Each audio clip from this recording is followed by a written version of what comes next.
Welcome to Business on the Vine. I'm your host, Lady Jen Du Plessis, and in this dynamic series, we dive into the challenges, breakthroughs, and victories of entrepreneurs who have turned their passion into success. Welcome. Welcome for joining us today. Yep, I'm here with Danny Brassell, PhD. I am so excited to have this conversation because, there is a transformation that's happening. I'm seeing it with a lot of speakers and a lot of people that are out in the world. And, as a business owner, because we're talking about business on the vine and the business of your business, right? As much as what you're doing. I'm seeing that a lot of business owners need to get out and create influence for their business because there's just so much white noise everywhere. It's not just on social, it's everywhere. Would you agree?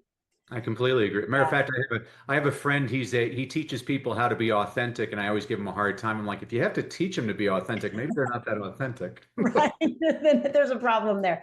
Well, allow me the opportunity and the honor to introduce you to Danny. He's a highly sought after speaker, trainer, and coach known as the Jim Carrey with a PhD, And he's spoken to over 3,500 audiences worldwide, and he's authored 18 books. I've done 21. I think I got you beat. I don't know how that happens too, including Leadership Begins with Motivation and Misfits and Crackpots, the co-founder of a well-crafted story workshop. He helps entrepreneurs, individuals, and organizations leverage speaking on stages as a major client lead source that converts. And be sure you're hearing this. It doesn't matter if you have an online business, that you're a speaker, a coach, consultant, podcast host, whatever it is, or if you have a brick and mortar, you need to leverage speaking for your business so that you can get the word out. Right, Danny? Well, I've always believed that speaking is the fastest way to grow your business. A lot of people put out their shingle and they wonder why people aren't coming to them. And the simple fact is they don't know that they exist. And so speaking is a way to get that message out there. Yeah, yeah, absolutely it is. Okay, so I'm going to start off with a couple of things. We'll get back to speaking here in a few minutes, but I want to start off about a few things. You've been in this space for a really long time. You've got some sustainability and all of that with your business. You can't speak on 3,500 stages in a week, right? So, what do you see in today's business owner? Because I'm sure, like me, I see a lot of new people hopping on calls and, oh, I'm just starting my business.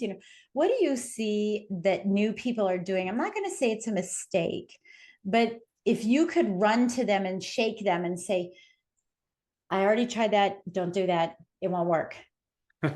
Tell me what some of the mistakes are that you made that you'd love to share with these people, or what would you want to share with somebody in today's market?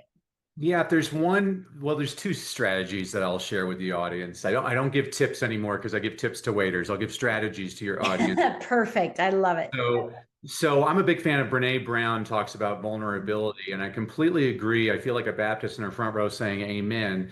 I always say this to clients, stop talking about your successes. Start talking about your failures because not everybody in your audience has succeeded, but they've all failed. And the more you share your own failures, the more your audience is going to see themselves in you. And this is really the point of a presentation. It's not to get a standing ovation or to have people telling you what a great speaker you are. The point of your presentation is to connect with your audience so that your audience is curious enough to want to continue to do business with you. So that's the first thing. So actually what drew me to you, Jen, is like you're a real person. You don't care if things screw up or like you just roll with it. And that's Yeah. Yeah. authentic. It's a real authentic. I mean, that's why I don't really care for social media because people always put their best foot forward. I'd much rather see pictures of people getting out of bed with their hair all undone.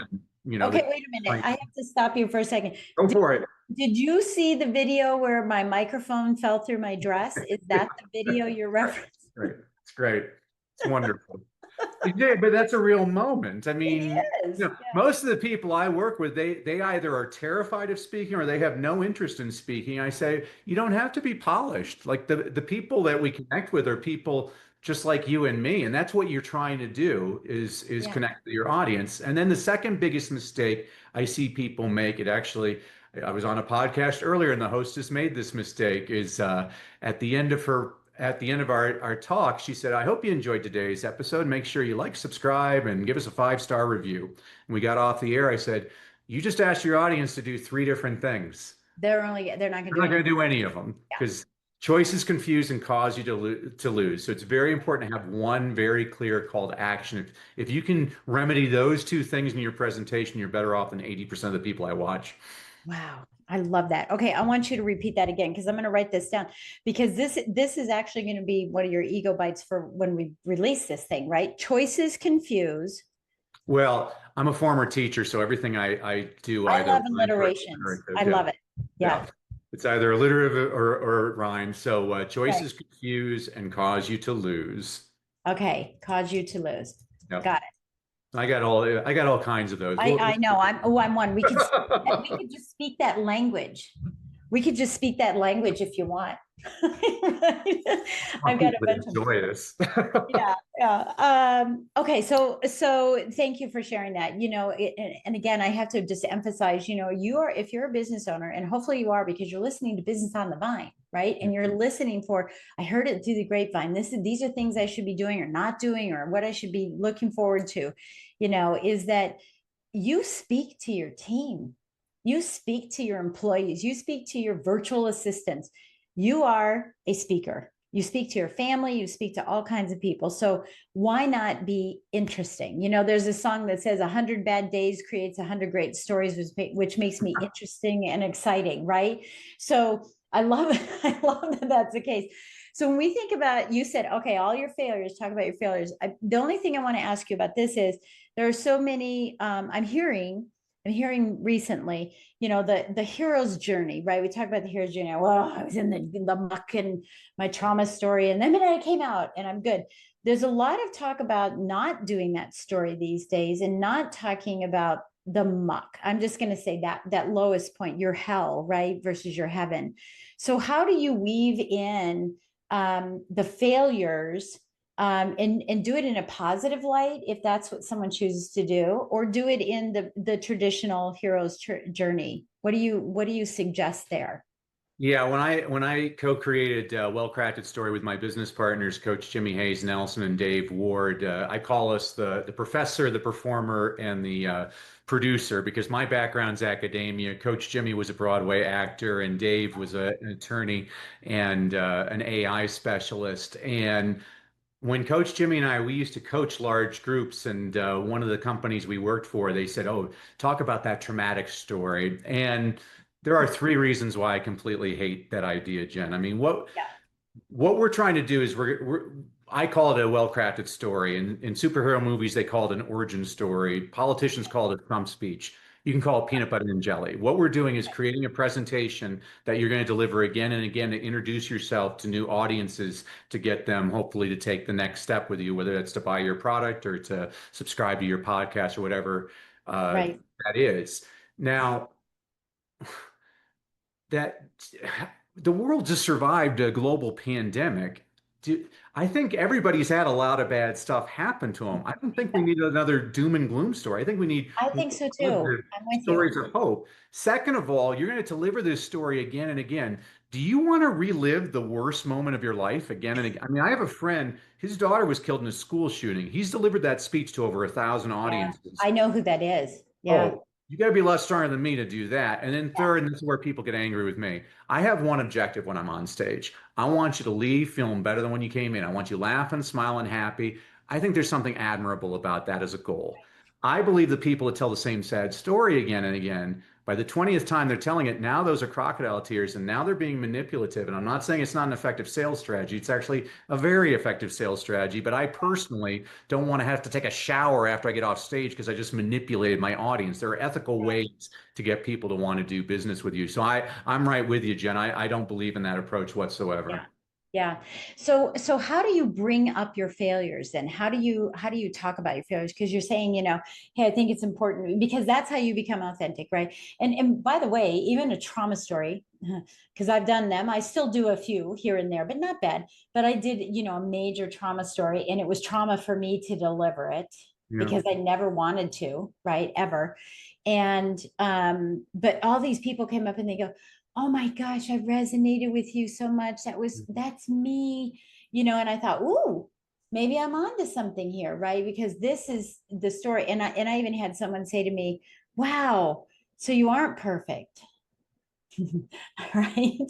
Right. So where's the fine line here at delivering your failure, which tends to be some trauma, and Yeah. not going too deep.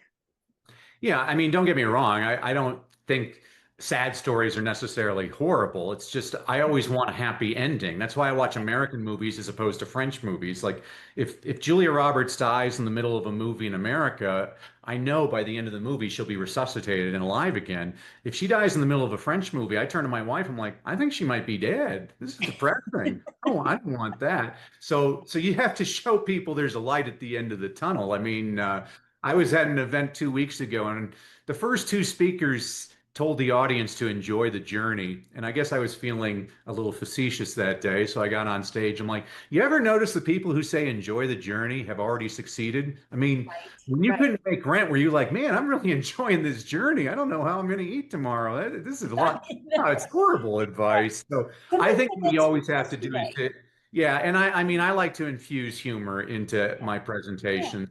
So it was kind of like the song you were talking about. You know, those 100 bad moments make the greatest stories. There's research to support this. If you bought a brand new Ferrari 10 years from now, studies show that your love for that Ferrari diminishes. But if you took the worst vacation ever with your family 10 years from now, the way your brain works, you've embellished everything and made it into one of the happiest things that's in your Yeah. memory. So it's interesting how the brain works that way.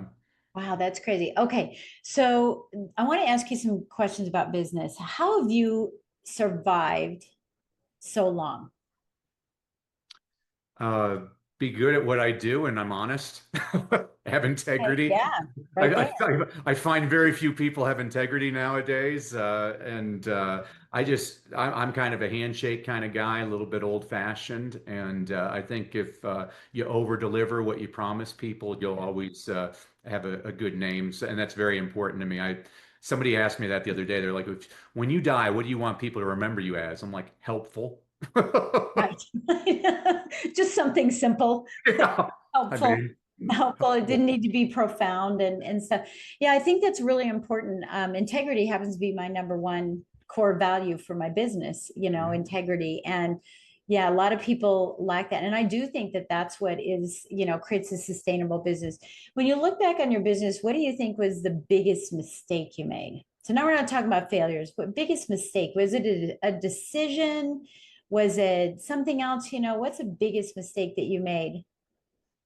goodness, that's actually a great question. I've never been asked that question. I'm not used to answering a question I've never Oh, been asked. curiosity brings out a lot of good questions. Yeah, the biggest mistake.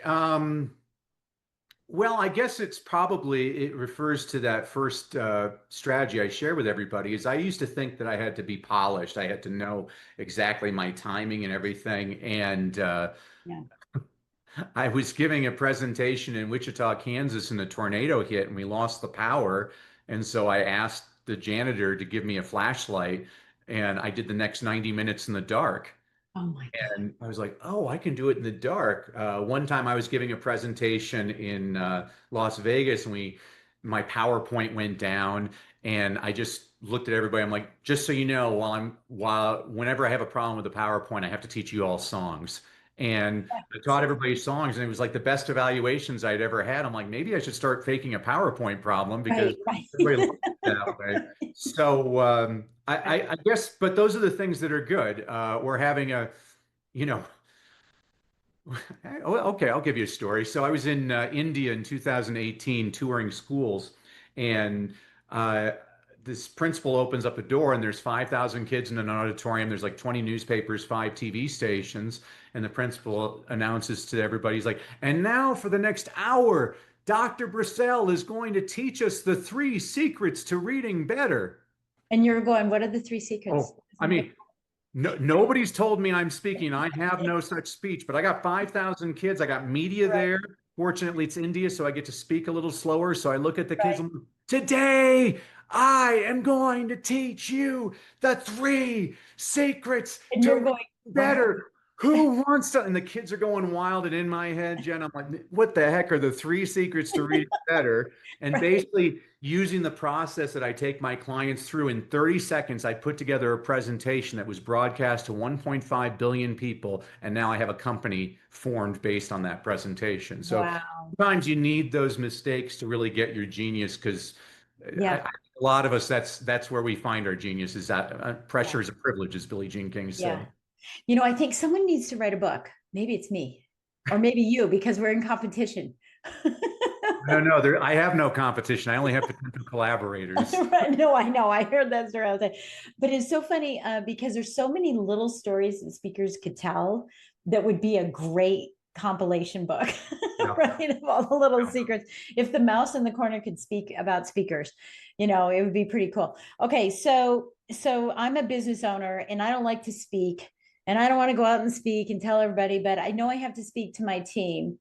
What are some pieces of the speaking that I need to know so that I don't have eyes rolling in the back of the thing or people, saying to me, and this is part of leadership too, I get that, but Mhm. just don't have people going, oh, that was the worst sales meeting, that was the worst meeting that we ever had. What are some things that we need to be looking out to ensure that we do versus not do?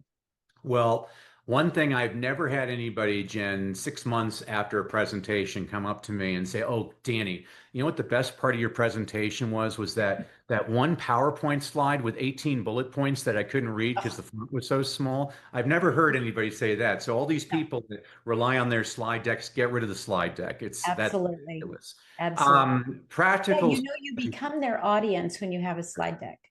You Yeah, I become mean, an audience member. there's definitely ways to use a slide deck, Yeah. and I coach people. Like if you're doing a TED Talk, though, when I did my TED Talk, people were like, "Why didn't you use a PowerPoint?" I'm like, "Because I knew the camera was on me. I don't Yeah. want my slides. I want it on Yeah. me." Yeah. You know, Yeah. same thing with That's a more exactly. powerful presentation. I don't see Abraham Lincoln doing the Gettysburg Address saying, "Okay, let's look at this pie Yeah. graph about how many soldiers we've lost or Yeah. whatever."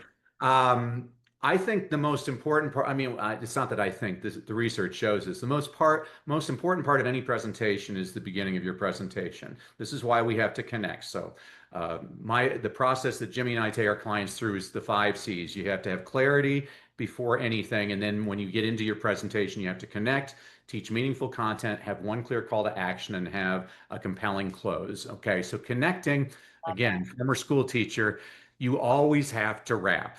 So RAP stands for relatable, authority, and purpose. So you Okay. got to show that you're relatable. Hey, I've had the problem that you've had. I am just like you. Yep. Got Authority, it. authority, and I solved that problem. Yep. Purpose. And now I'm I'm on a sharing mission it. to help people just like you so you don't suffer as I suffered. If you can Yeah. do that, you're going to do a great job. I mean, I love watching speakers all the time and watch how they connect. And the business owners that are the most effective, they talk about the microphone dropping down the blouse and an embarrassing thing because it's going to get everybody. This is why I like humor. Everybody's going to be laughing and they're going to. If you watch the best comedians, they're the best at this. They take perceived weaknesses and turn them into their strengths. So Absolutely. Kevin Hart's a short black guy, tells jokes about being a short black guy. Jim Gaffigan, big fat white guy, tells jokes about being a big fat white guy. By taking your perceived weakness and turning it into your strength, people can't use it against you anymore. Yeah. What's your perceived weakness?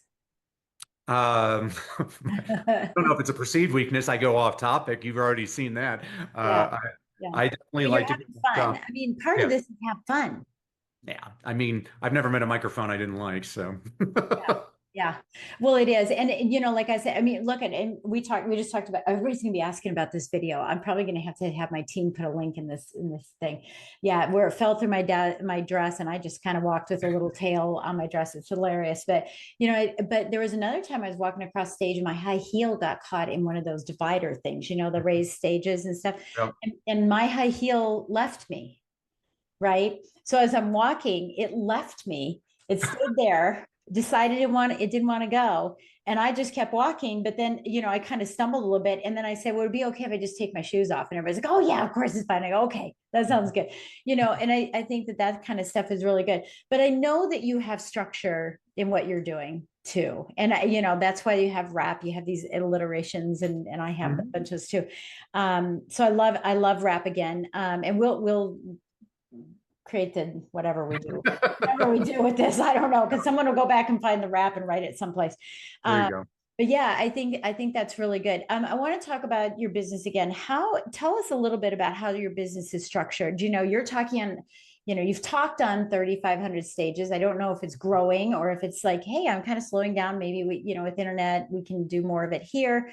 But tell us a little bit about the structure of your business. How do you manage, because I teach something called hustle to harmony, right? Hmm. Where we get you out of the hustle as a CEO and we move you into harmony and let other people be in the hustle, right, that you hire, without saying that. But as a leader, how is your team structured so that it allows you to be able to do what you do best? Yeah, the most important thing, Jen, is just like being a speaker. Listen to your audience, listen to your customers. One of the first ninja strategies I share with clients is stop filming yourself when you speak, film your audience. They're going to tell you everything you need to know. If they're leaning in, that means you're hitting good points, and if they're on their cell phones, it ain't doing anything. Same thing. Coach Jimmy and I are really good about this. Was we used to structure our we do these 2-day seminars for about 14 executives, and what happened, we found, was the executives came from lots of different backgrounds. Some would be like self-made entrepreneurs, some came from healthcare, some came from finance industry. And what they found, what we found was that a lot of them didn't want to be talking about their industry in front of people that didn't understand their industry. And so we said, okay. Okay. So then we just started flying out to different companies and say, hey, we'll just train your entire team on your story. We'll create those common stories, and then everybody is on the same wavelength. We're really good at, Jimmy calls himself a story chiropractor because we're really good at tweaking presentations to a lot of people that have the right elements, but they're not in the right order. And it's just a couple of those little tweaks. Or for me, I love to add humor. So, for example, I was working with an engineer, an Indian engineer in Silicon Valley, and let's just say engineers are pretty introverted, and he was very nervous to give his presentations. Danny, please make me funny, please. And I said, well, so he has a very difficult name to pronounce. I'm not going to tell you his real name. Yeah, yeah. So all we did to his presentation is to get him to connect with his audience. He now says, "Hello, my name is Shubhankar Majahardeen. You're right. Yeah, I sure hope I'm pronouncing that correctly. Just a Right. little pause to get, you don't have to be a stand-up comedian. You just have to show people. I It's mean, that weakness, right? It's that yeah, weakness I that mean, you felt. you and Yeah, I talked about this off the air. I take my job seriously. I don't take myself too seriously because yeah, I ain't all that, and neither are you. And if you think you're all that, teach kindergarten for a week. They'll set you straight. When I was teaching kindergarten, one of my little girls, LaShonda, raises her hand. I'm like, LaShonda, question. She's like, Miss Bassell, when are you going to trim your nose hair? I'm like, this afternoon. Thanks for bringing that to right, my right. all that. So you got to embrace those. And Yeah. I love your story about losing the high. Embrace it. Just Yeah, when I work with nervous totally. people, I'm like, just show that you're shaking because contrary to popular belief, audiences actually want you to succeed because you and I have been in those lame Oh yeah. presentations. There's nothing worse than watching a person struggle on stage. Yeah. Yeah. I love that. I love that he's, taking that piece of it and saying, what do I do? And yeah, that's so cool. I love the stories. Thank you so much for all the stories. I think that's really important. What's up next for you in your business? In business, we're doing a lot more international. I have a personal agenda. I'm trying to get more women and minorities on stages because I think they're Yeah. grossly underrepresented. So Yeah. those are the I people know that. I Yeah. have a lot of affection for that. That's Yeah. where I get a lot of my personal gratification. And yeah, it's a lot more. Basically, Coach Jimmy and I and Dave, both, all three of us, we want to travel more abroad. Mhm. And so I'm like, yeah, why don't we get some more clients in Europe and in Dubai and a couple more in Asia? That's where we're going. Awesome. I love that expansion. So what is, because I'm thinking about the business owner who's listening and they're going, okay, that's really good expansion, but I don't think I want to go all over the world. What if I don't want to go? What are some of the internal objections that you find that people have for expanding their business? Even if it's just in their town and they have to bring a few more people on, plus a few AI agents. They're thinking too small. Jen, this was one of the blessings of COVID was when COVID happened, people are like, how's your speaking business? I'm like, oh, it's great. How I just lost 280 engagements overnight because they closed down. Right. It's Yeah. great. And so I made a decision. I'm like, I'm going to get on 20 podcasts a week to stay good. And Yeah. what happened was all of a sudden one day I did a whole bunch of different podcasts. And I'm like, wait a sec. I did one in South Carolina, one was in Nigeria, one was in Nepal. Whoa, the world is out there. Opened up there. And Yeah. it is amazing watching different markets. And so I would encourage all business owners not to think so. I was actually just speaking to a woman in Saskatoon, Saskatchewan in Canada, and she's only targeting customers in Saskatoon. And my question is why? You know, Yeah. the Yeah. Oh, I could go all of Canada. I'm like, why just Canada? Canada has fewer people than California. Why don't you at Right. least break into the United States? Or there's so many markets out there. When I was in India, my reading program, I have a program that teaches parents how to get their kids to love reading. And I was talking to the Minister of Education. He's nicest guy. He's like, Denny, we love your reading program, but it is way too expensive. We can't afford it. And I looked at him like, Mr. Minister, I'll give it to you for $1 a kid. Just Yeah. every kid in India gets it because there's 350 million of them. Because that's what I learned about India is I went to a McDonald's in India and a value meal's 80 cents there. And I asked the manager, how do you charge so little? He's like, we sell 1.5 billion a day. I'm like, holy cow, it's Oh, volume here. It's a different yeah. Yeah. Yeah. mindset. So I would encourage all the people out there to think a lot bigger. I don't like small. It's that old story of the two salesmen. One sets a goal. He wants to make 100,000 that year. The other one sets a goal. He wants to make $1 million at the end of the year. And at the end of the year, the guy that set the goal for 100,000 is bragging around the office. Hey, I hit my sales goal. How about you? And the guy that set the goal for 1 million, he's like, oh, I only made it halfway to my goal. Right. Bingo. Set a Bingo. bigger goal. Oh my God. I love that you said that. Thanks for that story. I forgot about that story. I remember hearing that probably 30 years ago. I probably Yep. heard that story. Yeah. Go. Because when I'm working with my clients, they go, my goal this year, and I go, whoa, whoa, whoa, whoa. I don't want to talk about goals right now because I love goals. And I think Mhm. it's important in business. I think it's a good benchmark. But the person who says they want to serve 100 clients by the half of the year, if they've served 70, they rest back. No. The person who has only served 30 quits. And it's one of the reasons why I think goals, I focus more on the activity and then look up and go, holy malaka, look what just happened to me. But I love that. I love that story. What do you like most about your business and what you do? I love finding people that don't have any confidence in themselves and watching them Oh, far excel anything I've ever accomplished in my life. that's It's my beautiful. same thing I Yeah, loved about teaching. I loved it. yeah. I mean, and that gets back to your wrap, right? This gets back to the wrap. I can't remember the acronym, Well, but I'm I not know a what it great is teacher.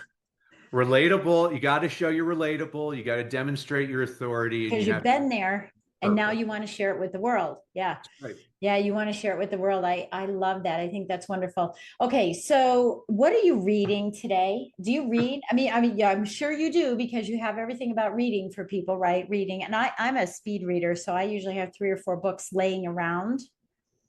Absolutely.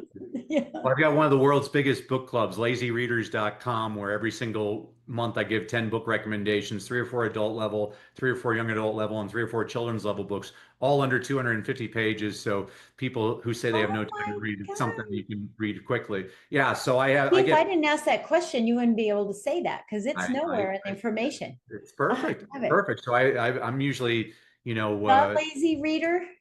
the lazyreaders.com is if you get a Okay. lazy reader, I think it takes you to a British porn site or something like that. So Oh gosh, we don't want to do that. yeah.